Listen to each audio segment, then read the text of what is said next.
Iyicirwa rya Bunyoni cankwe ugufatwa kwiwe vyerekana ko mu mugambwe utwara ubutegetsi hari ingorane, barafise ingorane.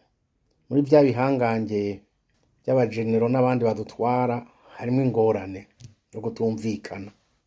Ivyo navyo bisi vyiza ku gihugu cacu, ko bishobora kutuzanira isamvuma nyinshi bituma igihugu cacu cari gifise ingorane kigira ingorane kurusha. Vyerekana kandi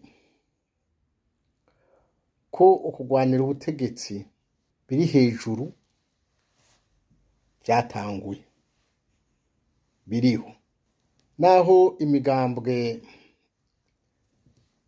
mbona itarimwo irakora neza, itarimwo irakora na gatoyi nako nyene uko bikwiye kuba,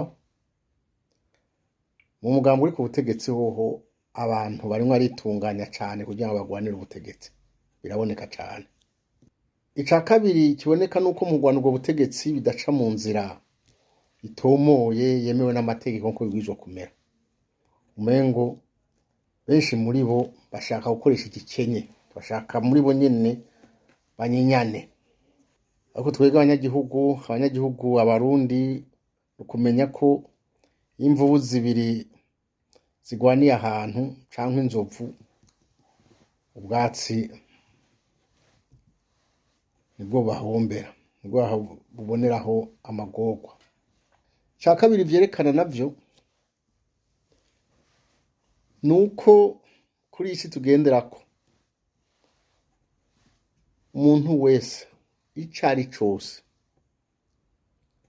yigira igihangange ngo jewe ndi mukuru, jewe ndanyaye, jewe nduta abandi, ndusha inguvu abandi, iyi si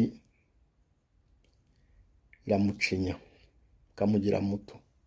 Coberaho rero icigwa ku bandi bose babibona, kuwo wese yibaza ko arengeye iyi si, arengeye abandi rwose, aho kubasonera yogenda abagaya batoteza, akica, agasahura, nako agakora ico kintu cose ashaka akagaya bose yuko isi mubona. Noneho vyarabonetse benshi mu bigira ibihangange cane kuri iyi si bose barasubiye, basubira hahandi, basubira muri ca kibanza ca babandi bahora bagirira nabi, bibaza ko bobo badahangarwa ataco bahangara.